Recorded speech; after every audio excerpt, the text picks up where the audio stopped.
Okay, YouTube live கொடுத்துருக்கேன்.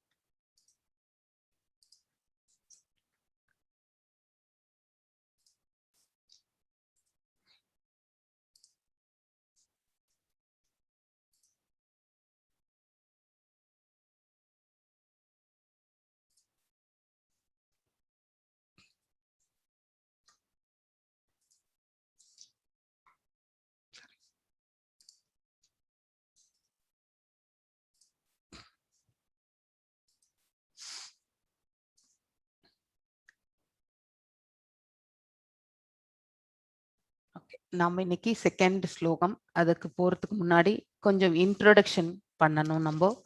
So Bhagavatam என்ன சொல்றது, நமக்கு பாகவதம் என்றால் என்ன அப்படிங்கிறதையும் நம்ம ஒரு வாட்டி பார்த்துடலாம். ஸோ ஃபர்ஸ்ட் இந்த 2 ஸ்லோகத்தை முடிச்சுட்டு அதுக்கப்புறம் டைம் நம்ம இன்ட்ரோடக்ஷன் பார்ட் ஸ்டார்ட் பண்ணி நாளைக்கு முடிச்சுக்கலாம். ஓம் நமோ பகவதே வாசுதேவாய. ஓம் நமோ பகவதே வாசுதேவாய. ओम नमो भगवते वासुदेवाय. ओम अज्ञानतिमिरान्धस्य ज्ञानाञ्जनय शलाकय चक्षुरुन्मीलितं येन तस्मै श्री गुरवे नमः. श्री चैतन्य मनोभीष्टं स्थापितं येन भूतले स्वयं रूपा गदा माह्यं तदा स्वापदण्डिकं.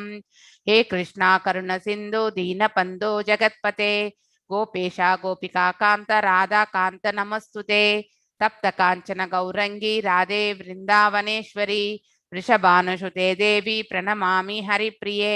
वाञ्छकल्पदारुभ्यश्च कृपसिन्धुभ्यैव च पतितनां पावनेभ्यो वैष्णवेभ्यो नमो नमः. जय श्री कृष्ण चैतन्य प्रभु नित्यानंद श्री अद्वैत गदाधर श्रीवासदि गौर भक्त वृंद. हरे कृष्णा कृष्ण कृष्ण हरे हरे हरे राम राम राम हरे हरे. எல்லாருக்கும் வணக்கங்கள். धर्म प्रयोजितः कैधवो अत्र परमो निर्मदसराणां सदां वेद्यं वास्तवम् अत्र वस्तु शिवतम्भावः त्रयोन्मूलनं. श्रीमद्भागवते महामुनि कृते किं वा परैरीश्वरः सत्यो हृदिः आवृत्ये अत्र कृपिधि कश्रुभिस्तत्क्षणात्. So, यार वासिकरेंगे इन्निकी? Who is going to recite? Usha Bhaskaran master ji वासिकरेला? Okay, मल्लिका माता जी अनम्यूट पन्नी वासिंगे. हरे कृष्णा माता जी. Yes, second श्लोकम फुल्ला वासिक. धर्म प्रोहितः कैदवो अत्र परमो निर्मत्सराणं सदां वेद्यं वास्तवम् अत्र वस्तु शिवतं ताम्ब त्रयोन्मूलनं. श्रीमद्भागवते महामुनिकृते किं वा परैरीश्वरः सत्यो हृदि अवरुध्यते अत्र हृदिभिः கஷ்ருசுபிஸ்தத்ஷணாத். தர்ம சமய உணர்வுடைமை புரோஜித முழுவதுமாக நிராகரிக்கப்பட்ட கைதவ பலன் கருதும் எண்ணத்தால் மூடப்பெற்ற அத்திர இந்த பரமக மிக உயர்ந்த நிர்மத்சராணம் 100க்கு 100 தூய்மையான மனதில் சதாம் பக்தர்கள் வேத்தியம் புரிந்து கொள்ளக்கூடிய வாஸ்தவம் உண்மையான அத்திர இந்த வஸ்து பொருள் சிவதம் நன்மைக்காக தாப திரய மூவகையான துன்பங்கள் அன்மூலனம் வேரோடு களைய காரணமான ஸ்ரீமத் அழகிய பாகவதே பாகவத புராணம் மகாமுனி மிகச்சிறந்த முனிவர் வியாசதேவர் கிருதே தொகுத்தளித்த கிம் என்ன உள்ளது வா தேவை வரை மற்றவர்கள் ஈஸ்வர மேலான பகவான் சத்திய உடனடியாக ஸ்ருதி உள்ளத்தின் உள்ளே அவிருத்திய நிலைவு நிறுத்தப்பட்டு விடுகிறார். அத்த இந்த கிருதிபி இறையுணர்வுள்ள பக்தியுள்ள மனிதர்களால் சுஷ்ருஷுப்தி வளர்த்து கொள்வதால் தட்சணாத் தாமதமின்றி மொழிபெயர்ப்பு பௌதீக நோக்கங்களை கொண்ட எல்லா மத சடங்குகளையும் முற்றிலும் விலக்கி பூரண இதய தூய்மை உடையவர்களான அந்த பக்தர்களால் புரிந்து கொள்ளக்கூடிய மிக உயர்ந்த உண்மையை இந்த பாகவத புராணம் விவரிக்கின்றது. எல்லோருடைய நன்மைக்காகவும் ஒரு நிமிஷம் இருங்க மாதா. மாயையில் நன்மைக்காகவும் மாயையிலிருந்து பிரித்தறியப்படும் நிஜமான நிலையே பரம உண்மையாகும். அத்தகைய உண்மை மூவகை துன்பங்களை களைத்தெறிய செய்கின்றது. மகா முனிவரான வியாசதேவரால் அவரது முதிர்ந்த நிலையில் தொகுக்கப்பட்டதான இந்த அழகிய பாகவதம் ஒன்றே இறை உணர்வை உண்டாக்க போதுமானதாகும். வேறெந்த சாஸ்திரத்திற்கும் என்ன அவசியம் உள்ளது? பாகவதத்தின் செய்தியை ஒருவர் கவனத்துடனும் பணிவுடனும் கேட்ட உடனேயே அவர் அறிவை பயன்படுத்தும் இம்முறையினால் அவருடைய இதயத்திற்குள் பரமபுருஷன் நிலைநிறுத்தப்படுகின்றார். பொருளுரை. பதம் என்பது 4 மிக முக்கியமான விஷயங்களாகிய புண்ணிய செயல்கள், பொருளாதார முன்னேற்றம், புலன்களின் திருப்தி மற்றும் இறுதியாக ஜட பிணைப்பிலிருந்து விடுதலை ஆகியவைகளை உள்ளடக்கியதாகும்.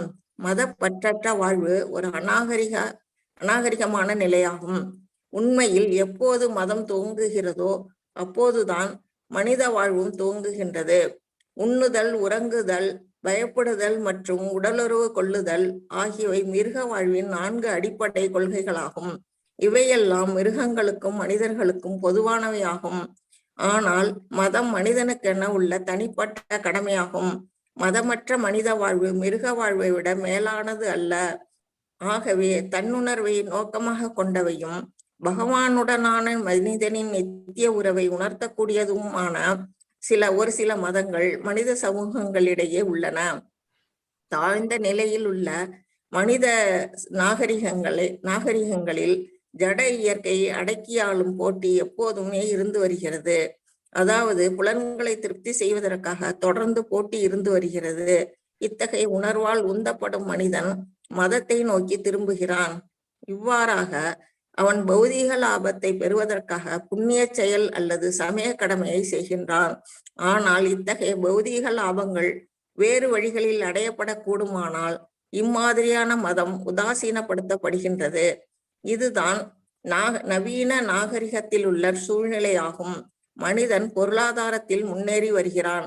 எனவே தற்போது அவன் மதத்தில் அதிக ஆர்வம் உள்ளவனாய் இல்லை. தேவாலயங்களும் பள்ளிவாசல்களும் ஆலயங்களும் இப்போதெல்லாம் பெரும்பாலும் காலியாகவே உள்ளன. மனிதர்கள் தங்கள் முன்னோர்களால் எழுப்பப்பட்ட சமய இடங்களில் கருத்தை செலுத்துவதை விட தொழிற்சாலைகள், கடைகள் மற்றும் திரைப்படங்கள் போன்றவைகளில் அதிக ஆர்வம் காட்டுகின்றனர்.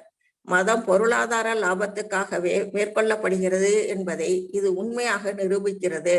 புலன் திருப்திக்கு பணம் தேவைப்படுகிறது.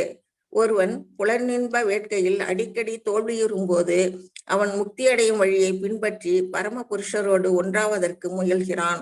இதனால் இந்நிலைகளில் எல்லாம் வெவ்வேறு வகையான புலனின்பங்களே ஆகும்.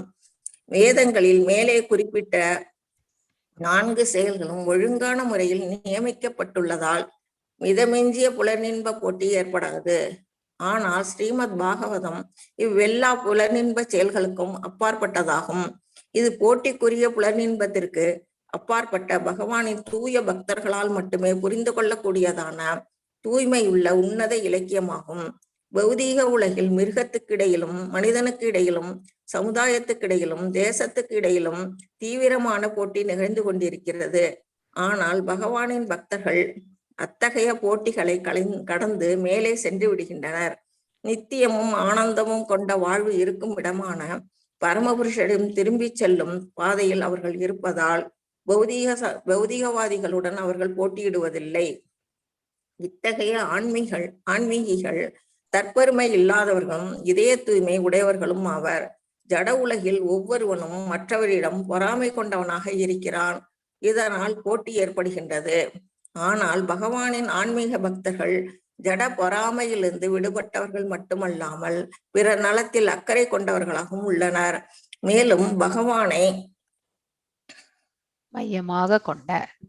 மையமாக கொண்ட போட்டி பொறாமையற்ற சமூகத்தை ஏற்படுத்த அவர்கள் பாடுபடுகின்றனர்.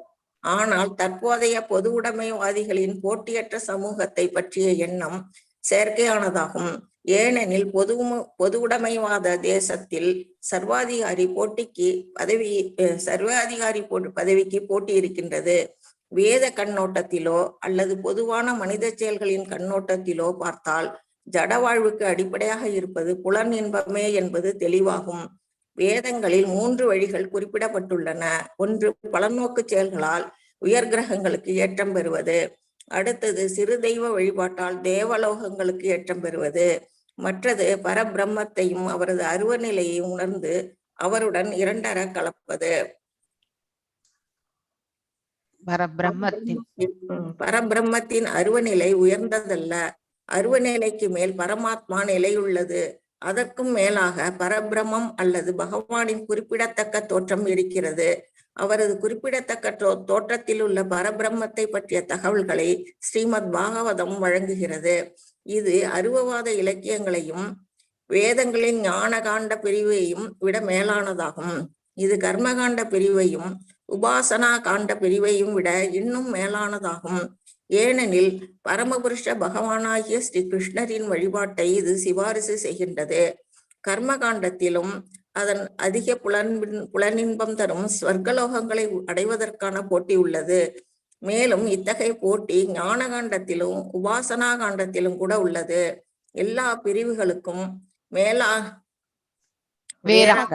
வேறாக அல்லது கருப்பொருளாக உள்ளவரான பரம உண்மையை ஸ்ரீமத் பாகவதம் இலக்காக கொண்டிருப்பதால் இது மற்ற அனைத்தையும் விட உயர்ந்ததாகும். ஸ்ரீமத் பாகவதத்திலிருந்து ஒருவர் கருப்பொருளை மட்டுமல்லாமல் அதன் பிரிவினைகளையும் கூட தெரிந்து கொள்ளலாம்.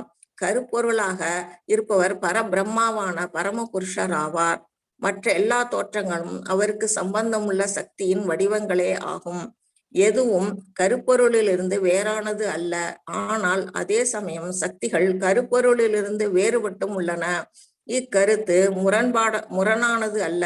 ஜன்மாதி அஸ்ய என்று சொல்லுடன் துவங்கும் வேதாந்த சூத்திரத்தின் இந்த ஒரே சமயத்தில் ஒன்றாகவும் வேறாகவும் உள்ள தத்துவத்தை ஸ்ரீமத் பாகவதம் ஒளிவு வரைவு இல்லாமல் வெளியிடுகிறது. மன கற்பனை செய்பவர்கள் சக்திதான் உயர்ந்தது என்பதை நிலைநாட்ட முயல்கின்றனர். ஆனால் பகவானின் சக்தியானது ஒரே சமயத்தில் பகவானுடன் ஒன்றாகவும் வேறாகவும் உள்ளது.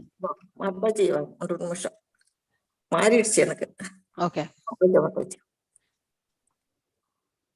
மன கற்பனை செய்பவர்கள் சக்திதான் அதுதான் உயர்ந்தது என்பதை நிலைநாட்ட முயல்கின்றனர். ஆனால் பகவானின் சக்தியானது ஒரே சமயத்தில் பகவானுடன் ஒன்றாகவும் வேறாகவும் உள்ளது என்ற இந்த அறிவு அவர்களுக்கு அளிக்கப்படும் ஒரு விடையாகும்.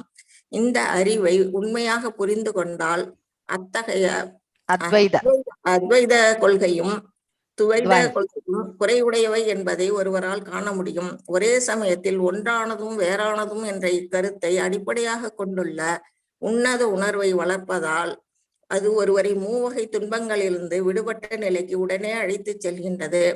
மூவகை துன்பங்கள் ஆவன: 1, மனதாலும் உடலாலும் விளையும் துன்பம். 2, பிற ஜீவராசிகளால் சுமத்தப்படும் துன்பங்கள். 3, ஒருவரால் கட்டுப்படுத்தப்பட முடியாத இயற்கையின் கோர சம்பவங்களினால் விளையும் துன்பங்கள். பரமபுருஷரின் பக்தன் சரணாகதி அடைவதிலிருந்து ஸ்ரீமத் பாகவதம் துவங்குகின்றது. பக்தன் ஒருவன் தான் பகவானுடன் ஒன்றானவன் என்பதையும் அதே சமயம் அவரது நித்திய தொண்டன் என்பதையும் நன்கு உணர்ந்திருக்கிறான். காண்பதெல்லாம் தானே எஜமானன் என்று ஒருவன் தவறாக எண்ணுவதால் வாழ்வின் மூவகை துன்பங்களில் கஷ்டத்திற்கு எப்போதும் அவன் ஆளாகிறான். ஆனால் பகவானின் தொண்டனும் தனது உண்மை நிலையை ஒருவன் அறிந்த உடனேயே எல்லா துன்பங்களிலிருந்தும் அவன் விடுபடுகிறான். ஜீவராசி பௌதீக இயற்கையின் எஜமானனாக இருக்க முயலும் வரை பரமனின் தொண்டனாக அவன் ஆவதற்கு வாய்ப்பே இல்லை. பகவானுக்கு செய்யும் தொண்டை தான் ஆன்மீகமானவன் என்ற தூய உணர்வுடன் செய்ய வேண்டும். தொண்டின் மூலமாக ஒருவன் பௌதீக கடன்களிலிருந்து உடனே விடுவிக்கப்படுகின்றான். இதற்கும் மேலாக ஸ்ரீமத் பாகவதமானது வேதாந்த சூத்திரத்தின் மீதான ஸ்ரீல வியாசதேவரின் சொந்த விளக்கமாகும். இது நாரதரின் கருணையினால் தனது ஆன்மீக வாழ்வின் முதிர்ந்த பருவத்தில் ஸ்ரீல வியாசரால் எழுதப்பட்டதாகும். ஸ்ரீல வியாசதேவர் பரமபுருஷனான நாராயணின் அவதாரம் ஆவார். எனவே அவருடைய அதிகாரத்தை பற்றிய கேள்விக்கு இடமில்லை. அவரே மற்ற எல்லா வேத இலக்கியங்களின் ஆசிரியராகவும் இருக்கின்றார். ஆயினும் மற்ற நூல்களை கைவிட்டு ஸ்ரீமத் பாகவதத்தை ஒருவர் கற்றுணர வேண்டும் என்று அவர் சிபாரிசு செய்கிறார். மற்ற புராணங்களில் ஒருவர் சிறுதெய்வ வழிபாட்டை செய்யக்கூடிய பல்வேறு முறைகள் நிர்ணயிக்கப்பட்டுள்ளன. ஆனால் பாகவதத்தில் பரமபுருஷன் மட்டுமே குறிப்பிடப்படுகிறார். பரமபுருஷன் மொத்த உடலாகவும் தேவர்கள் அவரது உடலின் வெவ்வேறு பகுதிகளாகவும் உள்ளனர். இதன் காரணமாக ஒருவர் பரமபுருஷரை வழிபடுவதால் தேவர்களை அவர் வழிபட வேண்டிய அவசியமில்லை. பக்தனின் இதயத்தில் பரமபுருஷர் உடனே உறுதியாக குடிகொண்டு விடுகிறார். ஸ்ரீமத் பாகவதம் குறையற்ற புராணம் என்றும் மற்றெல்லா புராணங்களிலிருந்தும் இது வித்தியாசமானது என்றும் பகவான் ஸ்ரீ சைத்தன்ய மகாபிரபு கூறியிருக்கிறார். உண்மையான இச்செய்தியை பெறுவதற்கான தகுந்த முறை அடக்கத்துடன் இதை கேட்பதுவே ஆகும். சவால் விடும் மனோபாவம் இந்த உன்னத செய்தியை உணர்வதற்கு உதவாது. கஷ்ரூசு என்ற சொல் இங்கு சரியான வழிகாட்டியாக உள்ளது. இந்த உன்னத செய்தியை கேட்பதற்கு ஒருவர் மிகவும் ஆவலுள்ளவராக இருக்க வேண்டும். சிரத்தையுடன் கேட்க வேண்டும் என்ற விருப்பமே முதல் தகுதியாகும். அதிர்ஷ்டம் இல்லாதவர்கள் இந்த ஸ்ரீமத் பாகவதத்தை கேட்பதற்கு சிறிதும் ஆர்வமற்றவர்களாக உள்ளனர். இந்த முறை மிகவும் சுலபமானதுதான். கொஞ்சம் இறக்குங்க மாதாஜி.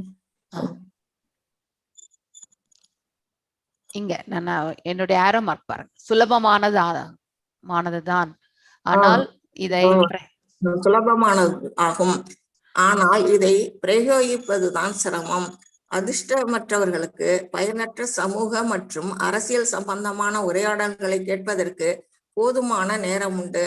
ஆனால் ஸ்ரீமத் பாகவதத்தை கேட்பதற்காக ஒரு சத்சங்கத்திற்கு அழைப்பு விடுத்தால் உடனே அவர்கள் தயங்குகிறார்கள்.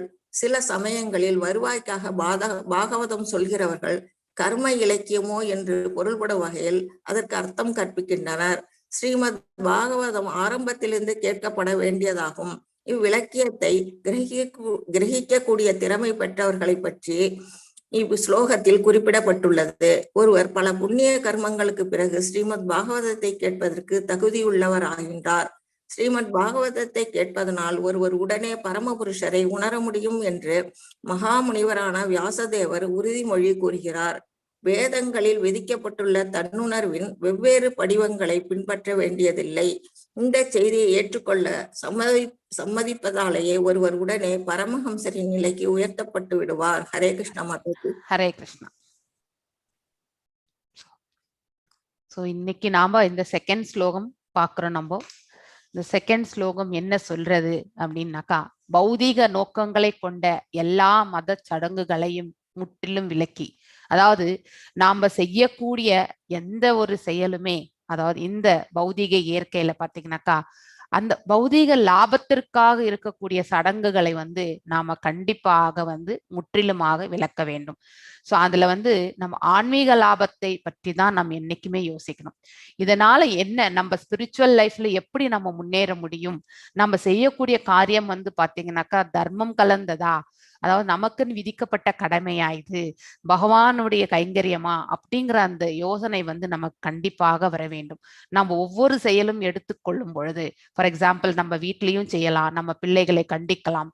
சோ கண்டிக்கும் விதம் இப்படி இது கரெக்டா அப்படிங்கிறது ஏன்னா அவங்கள ஹர்ட் பண்ற விதத்துல நம்ம கண்டிக்கிறது தவறு. நாம சொல்லக்கூடிய அந்த வார்த்தை அவர்களை மாற்றத்திற்கு உட்படுத்த வேண்டுமே ஒழிய அவங்களுடைய தவறுகளை மட்டுமே சுட்டி காட்டுவதாக இருக்கக்கூடாது. சோ இந்த மாதிரி நம்ம யோசிச்சு செய்யக்கூடிய எந்த ஒரு செயலுமே பாத்தீங்கன்னாக்கா நன்மை, அவங்களுக்கும் நன்மையான பாதையில போகிறதுக்கான மார்க்கத்தை நம்ம கொடுக்கணும். அதே மாதிரி நம்மளுடைய ஆபீஸ்ல கூட பாத்தீங்கன்னாக்கா இந்த காரியங்கள் எல்லாமே நம்ம கரெக்டா செய்யறோமா அப்படிங்கிற அந்த ஆலோசனை நம்ம கண்டிப்பாக வர வேண்டும். அது எல்லாமே இந்த செயல்கள் அனைத்துமே பௌதிக செயல்கள் தான். நாம செய்யக்கூடிய செயல்கள் பாத்தீங்கன்னாக்கா இந்த பௌதிக வாழ்க்கையில கண்டிப்பாக நம்ம பௌதிக செயல்கள் செய்துதான் ஆக வேண்டும். ஆனா அது நம்மளுடைய கடமையாக மடைமாற்றி நாம் என்ன பண்ணணும்னாக்கா பக்தியோடு செய்யும் பொழுது பாத்தீங்கன்னாக்கா அதனுடைய விளைவுகளுக்கு நாம வந்து சம்பந்தப்படுவதே கிடையாது. அதுதான் நம்ம தெரிஞ்சுக்க வேண்டிய ஒரு உண்மை.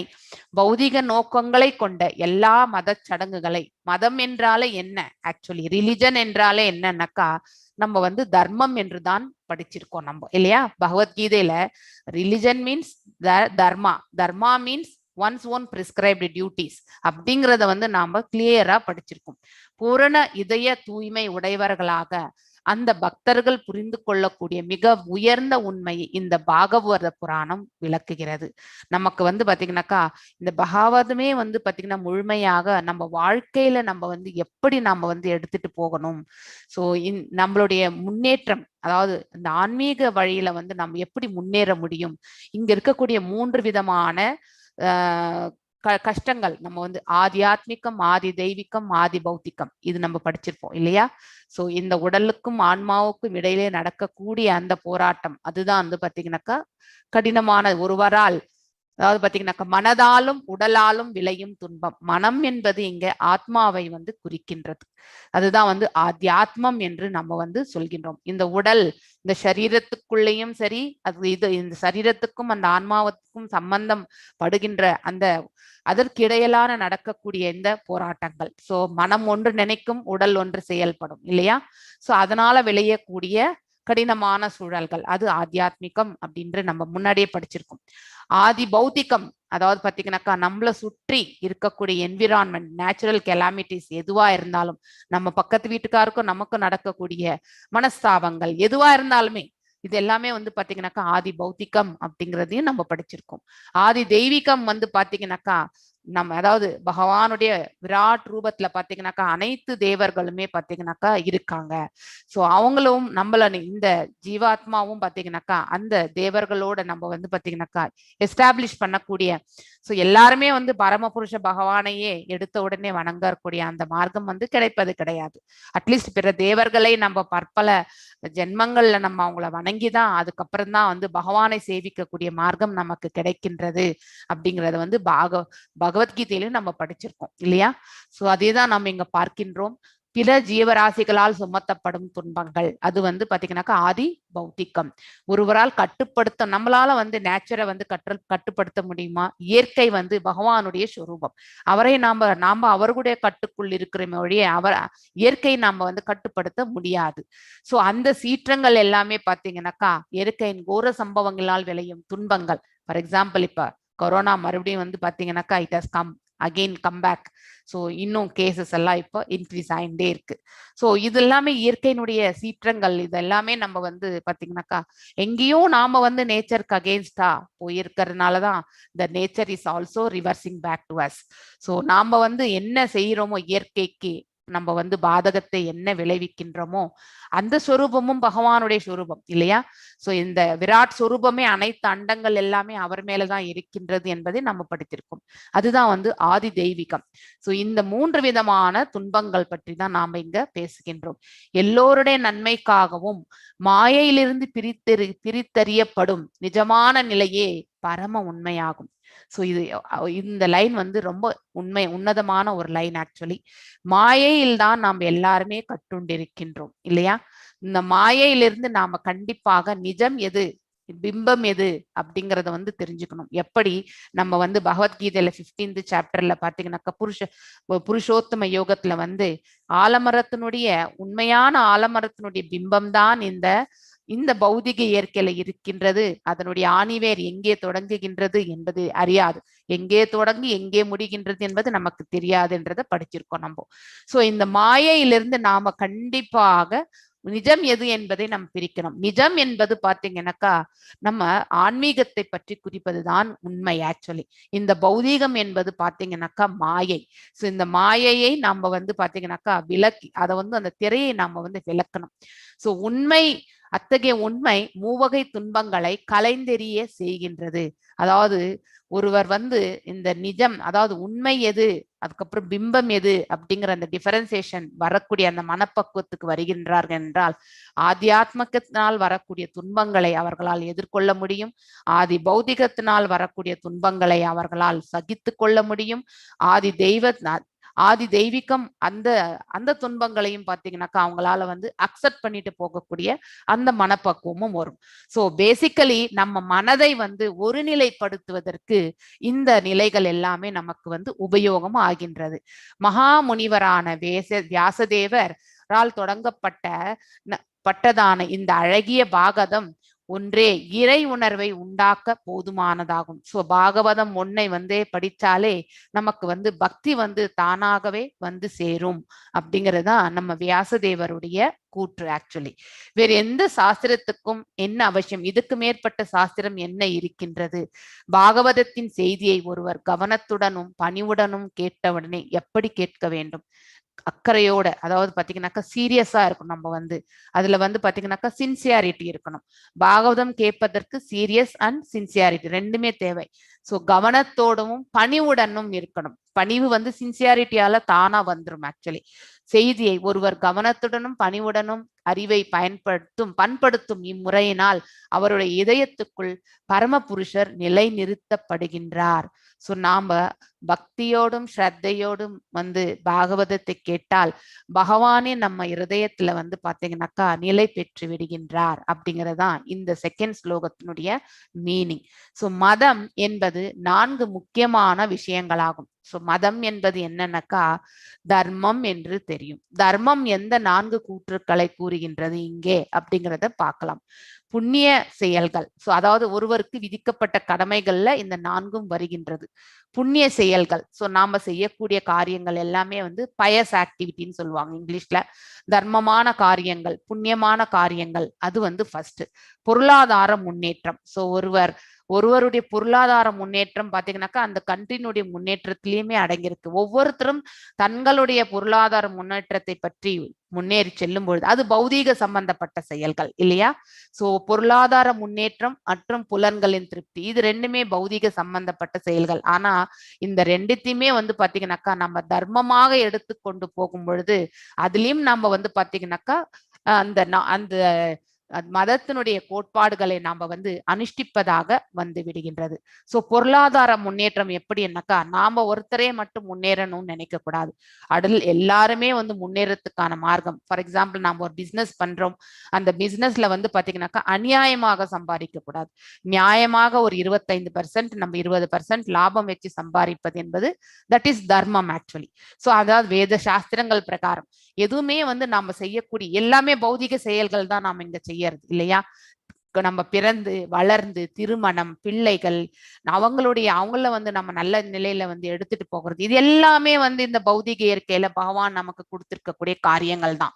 இதை எதையுமே நாம வந்து செய்யாம போகவே முடியாது. ஆனா அதை அனைத்தையுமே வந்து தர்மம் கலந்து செய்ய வேண்டும். பேராசையின்றி, அதுக்கு பொறாமையின்றி, அதுக்கப்புறம் வந்து பாத்தீங்கன்னாக்கா கோபம் அந்த இது வரக்கூடாது. அதனால வந்து பாத்தீங்கன்னாக்கா நம்ம மாயையில போய் சிக்கிக் கொள்கின்றோம். சோ இந்த 3ஐயுமே தவிர்த்து தான் நாம வந்து பாத்தீங்கன்னாக்கா தர்மமா எடுத்துட்டு போகணும்ன்றதுதான் இந்த 4 கோட்பாடுகளை நம்ம வந்து இங்க பார்க்கின்றோம். ஜட பிணைப்பிலிருந்து விடுதலை, இந்த முதல்ல இருக்கக்கூடிய இந்த புலன்களின் திருப்தி, பொருளாதார முன்னேற்றம், புண்ணிய செயல்கள், இது 3ஐயுமே நம்ம வந்து தர்மமாக நாம செய்து கொள்ளும் போகும் பொழுது ஆட்டோமேட்டிக்கலி பாத்தீங்கன்னாக்கா லிபரேஷன், அதாவது விடுதலை என்பது பாத்தீங்கன்னாக்கா நமக்கு தானாகவே வந்து சேர்ந்துவிடும். இதுதான் 4ஆவதாக.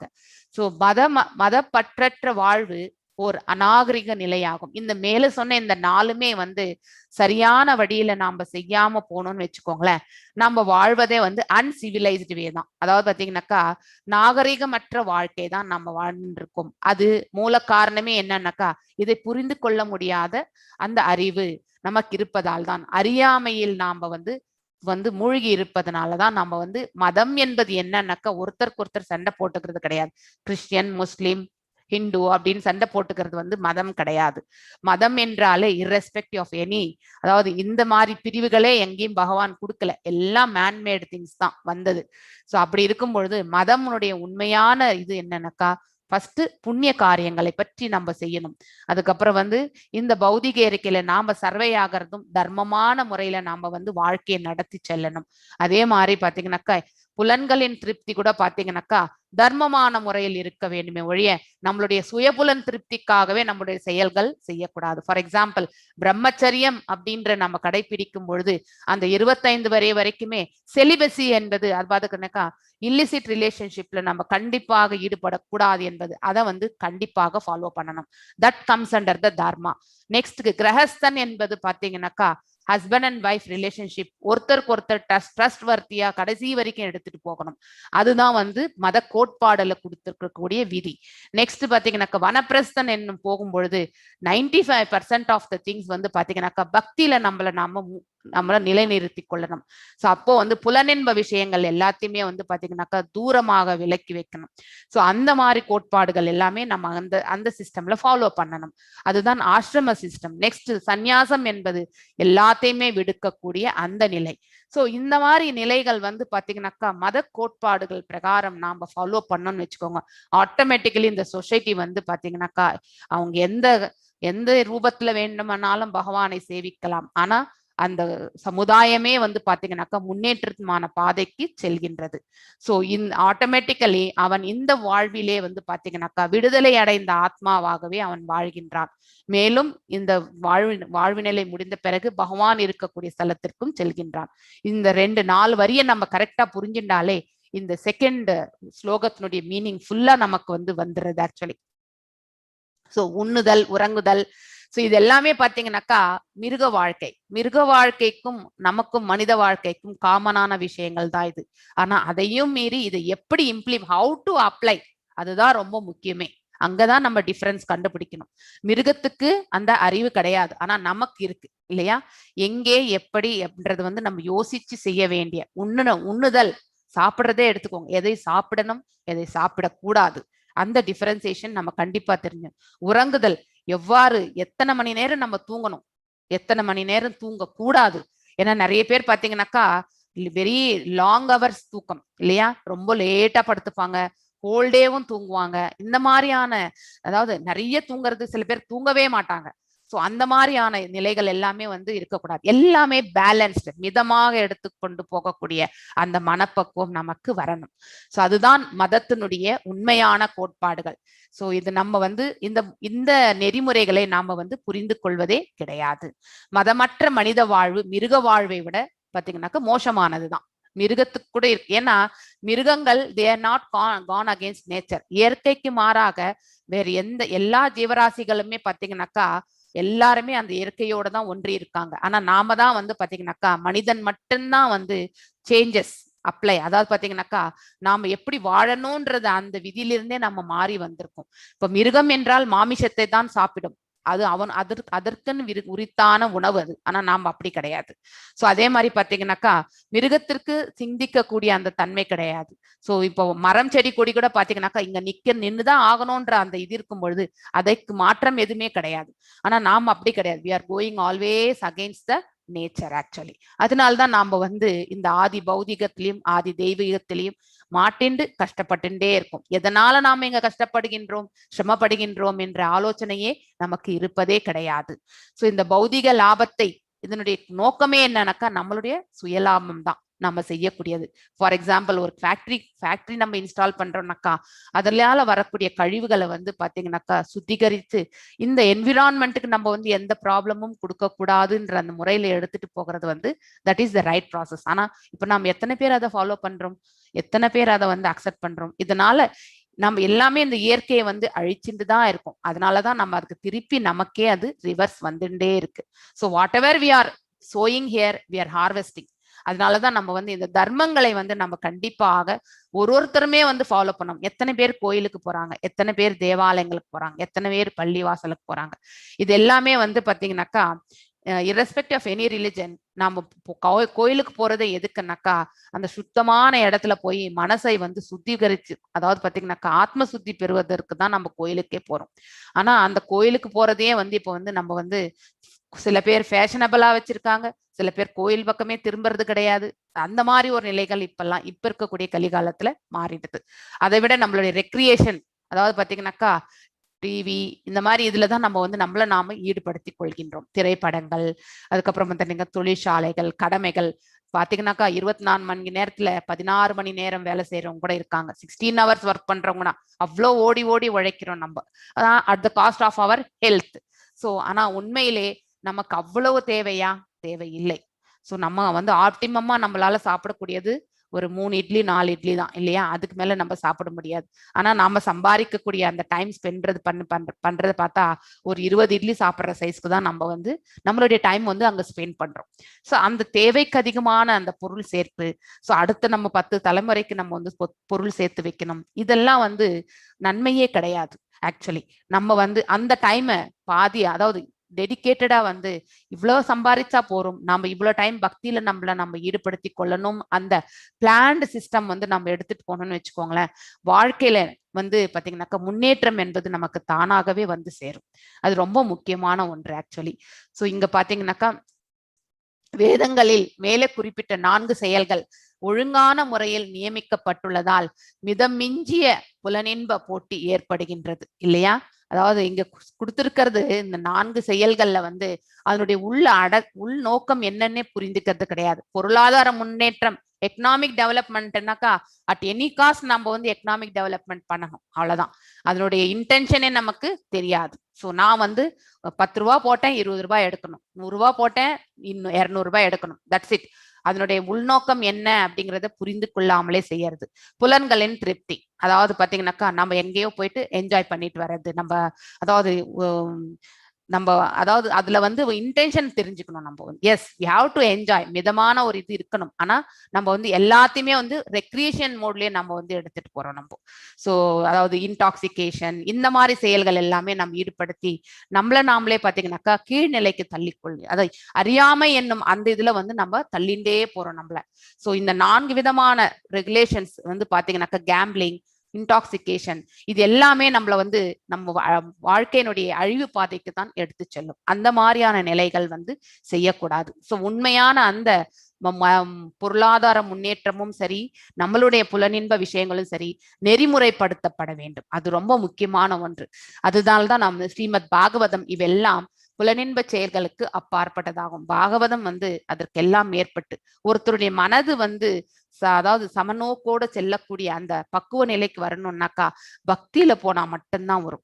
ஸோ இந்த ஃபர்ஸ்ட் கேண்டோவை என்ன சொல்றதுன்னாக்கா பேசிக்கலி 3 விதமான செயல்கள், 3 இல்ல 4 விதமான இதை பேசுறது. ஃபர்ஸ்ட் 2 கேண்டோஸ் ஜென்ரலி இங்க பாத்தீங்கன்னாக்கா நீங்க எல்லா வேற சம்பிரதாயங்கள்ல பாத்தீங்கன்னாக்கா 10 கேண்டோஸ் தான் நீங்க வந்து பார்த்திருப்பீங்க. இந்த 10 கேண்டோஸ் என்னென்ன சொல்றது அப்படிங்கிறதையும் வந்து நாளைக்கு நான் I will give the int, அதாவது அதனுடைய இன்ட் கொடுக்குறேன். நான் இன்னைக்கு இந்த செகண்ட் ஸ்லோகத்தோட நான் இப்ப நிறுத்துறேன். மீண்டும் இதை பத்தி நான் நாளைக்கு இன்னும் பேசுறேன் நான். ஸோ பேசிக்கலி பக்தின்னா என்ன, பக்தான்னா என்ன, பகவான் என்றால் என்ன, பாகவதம் என்றால் என்ன, இந்த 4ஐயுமே பத்தி நாம தெரிஞ்சு கொள்றதுதான் இந்த ஃபர்ஸ்ட் கேண்டோல நம்ம பார்க்க போறது. ஸோ 6 கேள்விகள் வந்து கேட்கிறார்கள். அதற்கான விளக்கங்கள் வரக்கூடிய கேண்டோஸ்ல நிறைய இடங்கள்ல அதனுடைய ரெஃபரன்சஸ் வரும். ஆனா 6 கேள்விகள் கேட்பதுதான் இந்த ஃபர்ஸ்ட் கேண்டோனுடைய நோக்கம். அதன் மேலதான் நம்ம வந்து படிக்க போகின்றோம். ஸோ நான் நாளைக்கு மீண்டும் இதை வந்து கண்டினியூ பண்றேன். இதற்கான விளக்கம் கொடுத்து செகண்ட் கேண்டோ விளக்கம் கொடுத்து அதுக்கப்புறம் இன்ட்ரோடக்ஷன் பார்ட்டும் நான் வந்து கொடுக்குறேன் நாளைக்கு. நான் அது முடிச்ச பிறகு தேர்டு இதுக்கு நான் போறேன். ஸோ எல்லாருக்கும் ஹரே கிருஷ்ணா. ஏன்னா டைம் ஆயிடுத்து. So will see tomorrow. எல்லாரும் ஒரு நிமிஷம் எல்லாருமே அன்மியூட் பண்றேன். हरे कृष्णा माताजी, हरे कृष्णा, हरे कृष्णा, हरे कृष्णा माताजी, कृष्ण माताजी, हरे कृष्णा, உங்க இமெயில் அனுப்பிச்சிட்டேன் மாதாஜி. हरे कृष्णा. மாதாஜி மாதாஜி எனக்கு ஒரு சந்தேகம் இருக்கு. அது சொல்லுங்க. நாளைக்கு வேணா हरे कृष्णा, இல்ல हरे கேளுங்க, कृष्णा பரவாயில்ல. माताजी। 2 minutes கேளுங்க, நோ இஷ்யூஸ். மாதாஜி அந்த 4 ए பாட்டு இருந்தா அதுவே போதும் இந்த பாகம் சொல்றதுன்னு சொன்னீங்க. ஆமா, அதை நான் சரியா கவனிக்கிறேன். அத மட்டும் நாளைக்கு வேணாலும் விளக்கம் சொல்லுங்க. 4 ஆல்ரெடி சொல்லியிருக்கேன். இங்க மதம் என்பது, அதாவது மதம் என்றால் என்ன, மதம் என்ன, நம்ம வந்து இந்து, கிறிஸ்டியன், முஸ்லீம் அப்படி எடுத்துக்கவே கூடாது. மதம் என்பது நான் ஆல்ரெடி சொல்லியிருக்கிறேன் உங்களுக்கு. மதம் என்றால் தர்மம் என்று நம்ம ஆல்ரெடி படிச்சிருக்கோம் இல்லையா? மாதாஜி காயத்ரி மந்திரம் தமிழ்ல சொன்னா கொஞ்சம் நல்லா இருக்கும் மாதாஜி. ஓகே, சுத்தமா புரியல. ஓகே. ஹரே கிருஷ்ணா மாதாஜி. ஹரே கிருஷ்ணா. நான் சொல்றேன் நாளைக்கு. எனிவே பிரேமா மாதாஜி ஸ்லைடு கொடுத்திருக்காங்க. I will only explain. Thank you, Mataji. Background noise பயங்கரமா இருக்கு. ஹரே கிருஷ்ணா.